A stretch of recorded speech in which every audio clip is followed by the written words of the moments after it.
Today, we're talking about the metaphysics of destiny. I've come to believe there's a golden thread running through your life, connecting you to an ideal, call it a destiny. And the whole process of self-actualization, which we talk about on this channel, is about discerning what this golden thread is and letting go of the others. The faster you can let go of the threads that aren't you, that aren't true, the faster you realize your dream. And this is why self-actualization is really self-realization. This idea is seen in almost every project or goal. Let's take writing a book, for instance. Steven Pressfield and Stephen King, some of the great authors of our time, they describe their writing process as a process of discovery. To them, it feels like the idea is already born in the higher world. The story already exists, and all of their drafting and editing is about trying to follow the golden thread to its manifestation. And in their editing process, severing the threads that aren't gold. This process, I see it and can extrapolate it to almost every single part of life. In fact, this is my metaphysical conception of all of life. As Plato said, there's a world of ideals, a world of forms, right? And our personal and spiritual quest out here is about realizing our superior nature, right? Call it the self with a capital S, and bringing it forth. It's a process of uncovering. And that process, yes, it requires a lot of striving, a lot of growing, a lot of energy into the world to learn what's not you. But at higher levels of this quest, for a lot of the men I speak to, not only do you need ambition, but you need tons of freaking discernment and surrender. Because the faster you identify what isn't yours, right? The faster you can get really good at what is yours, and everything else happens automatically. I call this aligning with your dharma. And your dharma is a word from the East that means your innermost nature or law. This thing that exists within you, our entire process of life, of making all of these mistakes, of getting into business and relationships and trying out all these things. The world, we're here, we're incarnated so that we can learn about the nature of existence and the nature of ourself. And ideally, as you grow, as you mature, you start to recognize your dharma, which literally is the golden thread. A lot of you have inklings about what your dharma is, but the more cunning and the more introspective you can get about, what is the thread that's running through my entire life, connecting me to a destiny, the more you can recognize it and let go of the things that aren't that. Oh my God, that is how you connect to your superior nature. All real success flows from there abundantly. And this is what I want to communicate to you today is don't do what you hate, my friends. And really, at a certain point in your development, the fastest way to grow is not to try to do everything. It's to identify what is really yours to do and absolutely trust in the process, because amazing helpers are coming to guide you and amazing teams are going to form if you can embody your unique essence. So on this quest, let's talk about resistance. I'm going to go through a framework here for following the golden thread. And the number one thing we need to talk about is freaking resistance, because this is what stops most people at freaking home base and also every other base on the journey.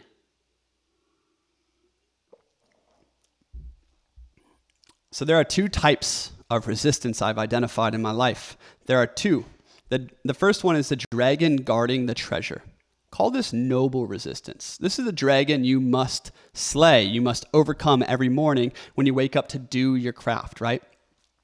And this dragon, right, is often manifests itself as fear, as procrastination, as hesitation that you feel when you do something that scares you, but the thing matters, right? You'll always feel resistance to the things you are called to do. This is what Steven Pressfield wrote about so extensively in The War of Art, and I also wrote about it in my own book. A symptom of noble resistance is a mix of fear and excitement. Maybe it's hard to begin, but meaningful once you start. And after doing it, you feel energized, you feel proud, and you feel more alive. Making this video right now for me is literally a process of slaying the noble resistance. This is my 15th take. I've been at this for 2 hours. My heart was thudding every single time I turn on a video. My hands start sweating. My voice shakes. I have to do it multiple times. This shit's hard for me. And yet it feels like this is exactly what I am called to do. I am called to speak to the noble, the ambitious, and the spiritual ones out there that want to bring forth a new world. Wow, And yet doing it literally creates all types of wars and attentions and excitements inside of me. And my entire quest, I've been a creator for a long time. I've had 13 YouTube channels. I've written a book. I've tried so many different creative processes and styles. And my entire existence could be defined by my relationship and quest through resistance. And the second type of resistance that I've discovered that Steven Pressfield doesn't really talk about is corrective resistance. This is the bog of soul drain, or resistance that demands adaptation. And every creative project in your own personal quest through life is this insane mess of positive resistance that you got to overcome and corrective resistance that you need to listen to and adapt from. So corrective resistance is something that signals you are off path or you're doing something out of fear, out of obligation, or ego. It's your soul rejecting a false task. And honestly, the easiest way to see corrective resistance is in relationships. One of my biggest regrets in life is staying in relationships too long, right? When I was constantly cycling and looping into confusion, into doubt, it didn't really feel right ever. And the relationship was often looping in bad patterns, but we kept trying to make it work, even if my boundaries or trust were being broken. Many of you are in relationships like this, right? And oftentimes we want to work on something, we really want to work on it, and I think it's noble, definitely make your relationships work. But at a certain point, we have to come to terms with oftentimes we're holding threads that aren't ours. We're holding on to relationships, projects, or careers that aren't in alignment with our soul. And if you consistently feel dread, deadness, or burnout before, during, or after a task, it's probably out of alignment with you. If you feel like you're pushing against your own nature and you need substances or extreme means to accomplish the deed, it's out of your nature. And if it feels constantly depleting, even if you're good at it, it's not following the golden thread. Now, again, you have to be very cunning with how you address resistance and what kind of resistance it is. I'm not saying to leave your relationships or leave home or whatever it is. Oftentimes you just need to pivot. But the entire process of self-actualization is discerning what type of resistance you are up against, right? And learning to work through it. So my YouTube channel is actually an example of this. You see, my old videos were about deep philosophy. They were full of intellectual rigor, and they were so hard to make. Reading about Nietzsche or Plato and going deep into, I hate reading nonfiction now. I was having to do it all the time. I hated writing nonfiction even more. But at the same time, I'm still called to teach. I'm called to speak. I'm called to speak on YouTube, but it just wasn't quite it yet, right? And what I was searching for was the golden thread. I just didn't know where it was. And the breakthrough moment came when I realized that I'm a feeler. I'm not really a thinker in my Myers-Briggs. I'm a leader. I'm meant to lead with passion. All my intellect and ideas, these things are cool, but they're here to support my expression and inspiring people and uniting people. I'm not here to be a freaking philosopher. My power is moving the hearts of men. And this insight has been growing inside of me for years. I always knew it was there, but I didn't know it was the golden thread. I just thought it was a pretty cool thread that I was holding on to. And this insight about, my innermost nature, my own dharma, it started when I was writing a book. This idea to write a book, it struck me like lightning, right? It was brewing. I was going to the library. I was getting into history and more philosophy and hiking the mountains after this big breakup. And the psychology of slaying dragons came to me, right? And I felt so inspired. And literally, when I started writing this, I had no discipline. I'd wake up and just doing 30 minutes of writing 2 days in a row felt like the most heroic victory of my entire life, let alone the 6 hours I was doing daily at the end of that writing process, So, but writing this book, I'm getting off tangent here. The resistance was incredible. The entire process was about breaking through resistance constantly, and I learned a lot from it. And I made the whole process of writing 10 times harder than it needs to be because, again, I didn't know what type of resistance I was dealing with. And now that I can reflect upon this process, right, I see that I was called to write about self-actualization and the heroic ideal, but I wasn't called to write nonfiction and philosophy. I hated reading all of that shit, right? And what I was writing about felt like hell on earth. My favorite parts of my book was telling stories, was writing memoirs, was teaching through my experience. And it felt like such a natural, talented joy of mine. And then at the end of that writing process, I wrote a 20-page fictional story, and it literally flowed out of me like divine gold. And it was pure joy to write that story. And guess what? When I was a kid, when I was 6 years old, 8 years old, you know what I wanted to be? I wanted to be a fiction author, right? I wanted to tell stories. And my mom thought I would do this. Maybe that's my final form, right? But anyways, there's a golden thread running from my childhood to that moment where I woke up and I realized that holy shit, I'm a feeler and I'm supposed to speak through stories. And guess what I'm doing right now? I'm teaching and communicating ideas through story, right?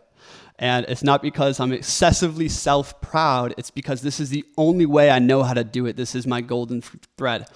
So what I'm communicating in all of this is that resistance has two faces, right? And resistance is a freaking sneaky devil. But the best practice here, when we're coming to this conversation of beating resistance, is freaking go into it. You see, this ball of destiny that is yours, it is full of so many threads and so many colors, and the golden one is going through it. And the resistance is diving into the bush of threads and continually finding the golden one. But the problem is so many artists, they don't paint. So many creators, they don't create. And so many builders out there don't build because of resistance. This voice in your head is telling you to wait for tomorrow, wait for a better time. Not today. I'm going to go do something else. Resistance creates a million excuses for doing the thing that you are called to do, right? And because of this, most people consistently reject their destiny, right? So if you are on the path to self-actualization, the thing you need to do is go conquer the resistance in front of you. Like follow your own heart like a madman. But as you're doing that at the higher levels of development and maturity, it's no longer just about conquest. What it really is about surrender. And this whole process is about building a relationship to corrective resistance and then pivoting. And to give you an example, my men's academy that I run, it was failing for a year straight since its conception. And it required so many constant pivots. It required trying new things. And I almost quit 5 months ago. People weren't showing up to my calls. There was always new problems. People were leaving the academy, and it felt like the dream just couldn't grow past that point. And I was investing all of my energy into a YouTube channel that was having consistent flops, right? And into this academy that was basically producing no money for so long. And I was at this point where I was like laying in bed stressed out every single night about to quit because I knew I could be a millionaire in a dozen different ways, right? But then I searched my soul for a while, and I realized that this YouTube channel and the Men's Academy, it's fundamentally in alignment with my nature. The golden cord is running into it, but it's a tangled web, right? I'm here to build an academy for holistic excellence. That's the dream. Let's build a real life, retribalized project with our friends and start a freaking badass academy. But my execution of the Men's Academy and my YouTube channel was wrong, right? And when I realized this, another insight struck like lightning. And I broke up with my business partner and my girlfriend in the same day because I realized those threads were not the golden one. Holy shit, did that take some courage and surrender. You know, I had to go through 2 weeks of a dark night of the soul up there in the mountains, you know, by myself. God, like when you figure out a thread that you are holding isn't the freaking golden one, it's one of the most hardest and testing moments on the hero's journey. And this is the part that so many people stop at. They're holding a relationship. They're holding a truth that they identify with, or an identity or a dream they have that they subtly know isn't true, right? And they don't let it go because it's fucking terrifying to do that, and you don't know if it's going to work out. But when you do drop the reins and go through the dark night of the soul, what do you find? You find the golden thread. The golden thread is revealed through contrast, through going into a relationship, having all of that love, and then releasing it or taking space from it. And you see what the ideal of that relationship could be and if it's even right for you. It's the same thing with your work. You're going to go through all this pressure. You're going to go through the pressure cooker. You take a step back from it, right? And you find the golden thread again. And the more that you can have this contrast of going in and then out and getting perspective on life and perspective on your own inner nature through introspection out there in nature, right? The more you can do that, the faster you find the golden thread. And the more courage and faith that you live with, right? The more the golden thread naturally surrenders into victory. It brings forth your destiny, right? So I thought the Men's Academy was about philosophy classes and such, and we still do that. But now I realize the Men's Academy is actually there to create a home for the ambitious and spiritual men that I speak to on this channel. It's about connecting you to your best friends. This is what I'm here to do. I'm here to unite tribes and it's so hard to find like people who actually meet you, who are a match for you. This is the problem I want to solve. So if you do want to come join me, come join your best brothers and have the best conversations of your life, there's a link below. It's an awesome project. Would love to have you. But this brings us to the second thing here is never do what you hate. Holy shit, this requires a ton of trust. I think many people are blocked on their hero's journey. If you remember the map of the hero's journey, there's the ordinary world at the top of it. And then there's the special world, the non-ordinary world beneath it. And so many people are stuck in the top because they're either lukewarm or they're doing what you hate. Those are the two biggest traps in the entire life and entire spiritual quest we are on, being lukewarm or doing something you hate. And a lot of people are working jobs they hate because they don't have the courage to go live on scarce means and actually do what their soul is calling them to do. Maybe it's like go live on a freaking permaculture farm somewhere. And then you realize that, whoa, I want to be a botanist. Then you go back to school and then you become a botanist and you have the dream of your life, right? So like, don't do what you hate, right? And the second principle is like, if you are living lukewarm, it's probably because there's a resistance or a dream or a fear in your heart that you haven't followed yet, right? And because you haven't followed the call, you haven't left the ordinary world. But when you leave the ordinary world on this freaking hero's quest into the abyss, you find so much magic. You find new passions. You find a lot of danger and adversity, but you also find your calling, your project, your destiny. You only can find your destiny at the bottom of the hero's journey. I could only get here to speak to you like this, right? And to build this retribalized project with my friends. I could only get here if I had left an Ivy League college to go be homeless, speaking on YouTube about esoteric spirituality way off the deep end, completely humiliated by everyone I knew. Only way I could get here. And this path, this journey of like being a creator and learning to be an entrepreneur, oh my God, was it full of resistance and wrong turnings, but it's also full of magic and intensity and life. And the more intensity that you live life with, the more courage and faith you have through your life, right? The greater your potential will be. Like great lives are born of intensity. And that intensity can be really strong in your younger years. But the whole point is if you are on your hero's quest, and I speak to a lot of people who are pretty developed on it, it's not about always just being a warrior against resistance and living a hard freaking life. It's about surrendering into perfect alignment, right? So I have a dream of building a new town and village with my friends. I think this is a natural way to live. I think it's the future of decentralized, tribes. And I want to live with a glorious, chosen family around me. Why not? Does that mean I need to go make $1 bajillion first? Hell no. Again, this is the first mistake most people make in life, is they choose money or they choose societal expectations over what their heart calls them to do, right? Now, if making a fuck ton of money is your goal, it lights you up, just go do that. Hell yeah, right? But if you're in a job because you didn't really know what else to do, it's like, yeah, maybe work that job, but start on some side projects or side hustles, or freaking go take that trip to that city and meet that girl and fall in love and leave your hometown and then pursue this dream of becoming a freaking middle school gym teacher. You're going to be 1,000 times happier if you take the quest, my friends. So, I've kind of said all of this in here. What we need to do is embody our unique color and then find the others, right? Life is not rational. It's not linear. It's not like I need to make $1 bajillion and build X, Y, and Z and then find a girl and then build a family and then I'll be happy. That's not how life works. When you start to embody your superior nature and you follow the golden thread through life heroically, what happens is magic. Like life just brings you people because you're speaking and expressing and living from alignment. And women will walk into your life. Opportunities will walk into your life. And this is what I deeply believe is you do have a role. You do have a unique dharma. And the faster that you can stop lying to yourself about what you're not, and the faster that you can just align with that golden thread, the faster you actualize the destiny. So this comes into disillusionment, which is probably one of the hardest parts on the path. I know for me, when I was 24 and I was writing that book, I was still under the illusion that I was meant to be a philosopher. This was a leftover dream from childhood. I wanted to be really smart, intellectual and shit, right?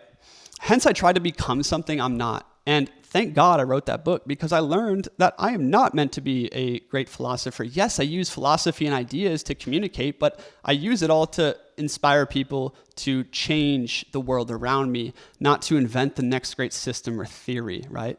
But this realization was painful because it required me to let go of a dream. This is the same process we go through in relationships. Like we get into a relationship and what do? We build a dream with that person, right? We love that person. We create all of these fantasies and attachments to that person. And then we start lying to ourselves, or I started lying to myself, like trying to make that work when in my heart of hearts, I knew it wasn't a fuck yes. It was definitely a no, but I was terrified of leaving it, right?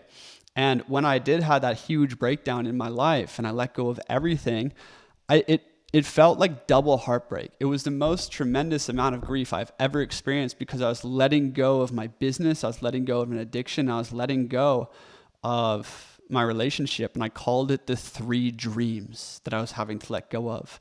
And I was falling into more reality. And the crazy thing is disillusionment sucks. But disillusionment just literally means letting go of illusions. And the faster you can let go of illusions about yourself, you come into reality. And guess where destiny manifests? Reality. And also, guess where you're going to be happiest? It's when you accept yourself for exactly who you are and what you're made for. But again, you'll never learn any of this shit if you don't conquer resistance like a freaking madman, right? So I'm at this point in my life, I had to make another cut there, of coming into a more mature archetype. And it's a bit more calm, right? It's a bit more gentle and steady, although, my God, do I wage wars in my life. But it's also in this new archetype, I'm recognizing a lot more of my secondary impulses. I have a really deep understanding of what temptation is inside of my soul and how it leads me to fogginess or it leads me down wrong turnings. I recognize the threads that aren't mine. And you know what sucks about maturing to this point? Is I can't fucking lie to myself anymore. I know who I am. I know what I'm meant to do, and I know what my ideal looks like, and I consistently fall short of it, right? But I know when I'm on a wrong path pretty quickly. And it's just like this process I'm at is about giving a lot of things up to God. A lot of the identities, passions, fears, resistances, and traumas that I've worked through in my life, of just giving them up to God if it's not in alignment with the ideal I'm bringing forth, right? And like, God damn, I fall short every single day of my life. You're only witnessing my external persona right here. And I have a lot, inside of me going on, but trying to always grow on the straight and narrow, right? And it's a hard path to walk, but this is the path. The most mature and like spiritually developed people I talk to, they have this really deep energy of trust inside of them, a really deep energy of surrender and also understanding of themselves. They know what they're best at. They know what they're called to do. They know how to manage the rest of life. And we have many aspects to our dharma, many aspects to our nature, but they are very like self-assured and recognized in who they are and their duty. And it's because they've learned to face themselves as they are and let go of the things that aren't them. And guess what? In the end, and on the way, this is actually what makes you happy and radically freaking successful, is because of a disillusionment process that freaking sucks. And it's called growing up. And a lot of people grow up, but not many people become adults, right? They maybe avoid the disillusionment process, or they don't find themselves on the other side because they aren't following the golden thread. So that golden thread, as you do follow the straight and narrow more and more and more, and stop trying to be things, that aren't yours to be, you align with your innermost dream. You see, your dharma leads you to your destiny. These things are connected. In fact, your dharma is that golden thread, right, that is pulling destiny into being. And it is a process of surrender at the highest levels of self-actualization, because you have built up the energy, you have built up the mass going in a certain direction, and that direction is in alignment with your soul. And what you need to do is break down your ego to allow your soul to manifest. It's to rearrange your ego into a more perfect image of your soul. That's what self-actualization is. You see, we have an ego down here, right? Full of patterning, programming, thoughts, and identities, and all this stuff. And the whole process of self-realization is bringing that ego into a perfect alignment with the superior nature that wants to manifest. That's what the golden thread is. That's what dharma is. And my next video is going to be about that, so subscribe. And if you want to go deep into personal legend maxing and actually finding out where is your heart calling you, where is the courageous path to take, and why this is the first principle in life, you can click here. It's a great video. And also there's links below to talk to me one-on-one and come join the Brotherhood. Amazing conversations going on inside of there. Holy shit, am I impressed by people every single day. The tribe is growing. Peace.